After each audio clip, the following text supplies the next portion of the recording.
ये दिनेश अरोड़ा का स्टेटमेंट कई बार हो चुका।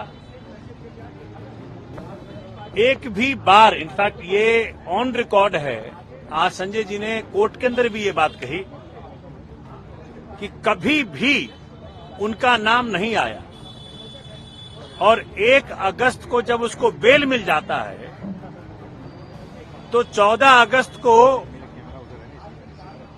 वो नाम लेता है। जब वो अप्रूवर बन जाता है तो नाम लेता है। तो पहला जो को एक्यूज्ड है आपका, उसके स्टेटमेंट की कितनी महत्ता है ये माननीय उच्चतम न्यायालय भी देख रहा है और माननीय न्यायालय ने भी आज देखा।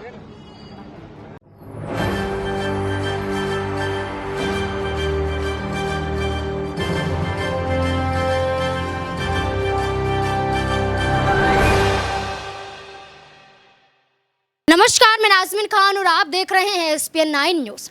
दिनेश अरोड़ा एक बड़ा बिजनेसमैन, एक बड़ा कारोबारी जो दिल्ली के दिग्गज जगहों पर उनके बड़े बड़े रेस्टोरेंट चलते हैं।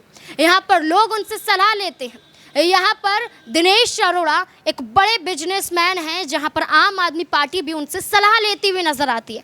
वो इसलिए क्योंकि सरकारी ठेकों को बंद करके अपनी नई शराब नीति पॉलिसी को लागू करना था। तो कैसे यहाँ पर टेंडर जारी किया जाएगा, कैसे यहाँ पर कॉन्ट्रैक्ट साइन किया जाएगा, कैसे डील की जाएगी, यहाँ पर प्राइवेट कंपनी के मालिकों को कैसे लाया जाएगा, दिनेश अरोड़ा ही यहाँ पर करते हुए नजर आए। तो ऐसे में आम आदमी पार्टी ने दिनेश अरोड़ा का तो साथ लिया, लेकिन वही दिनेश अरोड़ा अब आम आदमी पार्टी को फंसाता हुआ नजर आ रहा है। तो ऐसे में अटकलें लगाई जा रही हैं कि दिनेश अरोड़ा मास्टरमाइंड है। दिनेश अरोड़ा ने जानबूझकर ईडी के कहने पर, केंद्र सरकार के कहने पर आम आदमी पार्टी को फंसाया। इस बात का खुलासा हम ही नहीं, यहाँ पर संजय सिंह के वकील और आम आदमी पार्टी के नेता यहाँ पर सोमनाथ भारती करते हुए भी नजर आ रही। क्या कुछ कह रहे हैं, देखिए जरा। कानून को ताक पर रख करके कार्रवाई की गई। आज ये कोर्ट में बताया गया कि ड्यू प्रोसेस ऑफ लॉ को इन्होंने फॉलो नहीं किया। ना कोई नोटिस भेजा, ना कोई समन भेजा। एक बैग जाकर के किसी के घर में आप उसको अरेस्ट कर लेते हो।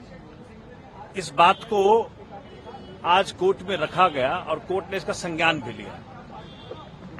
बहुत दुर्भाग्य है किस प्रकार की हरकतें मोदी सरकार अपने राजनीतिक प्रतिद्वंदियों के खिलाफ ले रही है। हताशा की स्थिति है, निराशा की स्थिति है। ये दिनेश अरोड़ा का स्टेटमेंट कई बार हो चुका।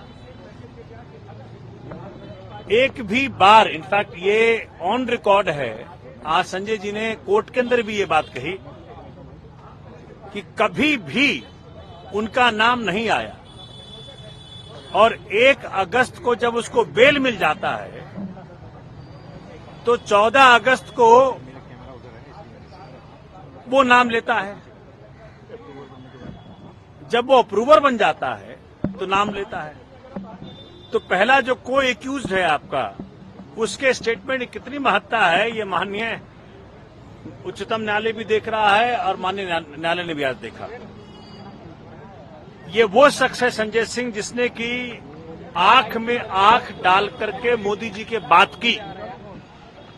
मणिपुर पे जब सवाल पूछा तो संजय सिंह ने पूछा।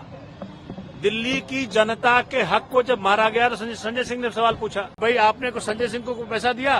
तो कहा नो नेवर। ये ऑन रिकॉर्ड है कि नो नेवर। तो वो स्टेटमेंट का मान्यता नहीं है, लेकिन ये एक्यूज्ड टर्न अप्रूवर की ये स्टेटमेंट की कहाँ मान्यता है, ये माननीय उच्चतम न्यायालय फैसला करेगा और माननीय न्यायालय फैसला करेगा। सर, 2 ट्रांजेक्शन की बात की गई, 1 करोड़ और 2 करोड़, टोटल 3 करोड़ की बात भी की गई, और ईडी द्वारा ये भी कहा गया कि कहीं ना कहीं जो मोबाइल है वो सीज किया गया है, उसको डेटा उसका निकालना है आगे चलकर। किस तरीके से देखते हैं ईडी? तो माननीय न्यायालय ने पूछा ये बात कि जब फोन तो आपके पास है तो डेटा क्या निकालना है, उनके लिए संजय सिंह की कस्टडी क्यों चाहिए आपको? इसका जवाब नहीं। तो ये सभी बातें ऑन रिकॉर्ड हैं और वो कह रहे हैं कि भाई हमने सीडीआर लिया है। और मैं आपको बता दूं, सीडीआर एक मोबाइल टावर का होता है। उस मोबाइल टावर के इर्द गिर्द ही वो व्यक्ति होगा। तो संजय सिंह के घर के बगल में मनोज ये तिवारी का भी घर है, तो क्या तिवारी से मिलने गया था वो आदमी? तो ये तो सीबीआई बताएगी, ईडी बताएगी। तो आज ईडी के पास किसी भी सवाल का जवाब नहीं था। आज ये बहुत दुखद है कि उस शख्स को ये प्रताड़ित करने का प्रयत्न कर रहे हैं जो कि इस देश के अंदर कमजोर की आवाज, देश के जन जन की आवाज पार्लियामेंट में उठाया और मोदी जी को मजबूर किया कई बार।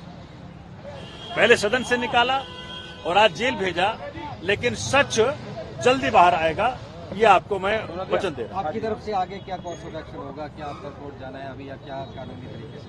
अरे भाई, ये पहले प्रूफ तो कर लें। इनके पास कोई सबूत नहीं है, धेले भर का सबूत नहीं है, एक पैसे का ट्रेल नहीं है, ये सब हवा हवाई है पूरा केस। ये इसीलिए किया जा रहा है क्योंकि एक व्यक्ति है इस देश के अंदर जिससे माननीय मोदी जी को डर लगता है, उसका नाम अरविंद केजरीवाल, और उसी का परिणाम है कि उनके साथियों को तंग किया जा रहा है। अन्य गिरफ्तारियां भी होंगी। अरविंद केजरीवाल ने कल कहा कि और भी गिरफ्तारियां हो सकती भाई देखो, राजा साहब का मूड है, अब राजा साहब जो चाहे करें, लेकिन देश की डेमोक्रेसी, देश का प्रजातंत्र, देश का संविधान, देश का कोर्ट इस बात का फैसला करेगा कि सच हो। क्या अब इस खुलासे के बाद दिनेश अरोड़ा की गिरफ्तारी हो जाएगी, जो जमानत पर बाहर है? मनीष सिसोदिया के साथ ही गिरफ्तार हुए, लेकिन उसके बावजूद भी यहाँ पर कोई बड़ा एक्शन दिनेश अरोड़ा पर नहीं देखा जाता है। तो ऐसे में क्या लगाया जाए कि यहाँ पर दिनेश अरोड़ा गिरफ्तार होते हुए नजर आएंगे? क्योंकि सोमनाथ भारती ने कहा है कि बार बार बयान बदल रहे हैं, मनीष सिसोदिया को राहत नहीं, दिनेश अरोड़ा को जमानत मिल जाती है। तो एक बड़ा खेल देखा जा रहा है, और इस बड़े खेल में क्या दिनेश अरोड़ा फंस जाएंगे? क्या संजय सिंह को राहत मिल जाएगी? क्या लगता है आपको? कमेंट सेक्शन में जरूर बताएं। धन्यवाद।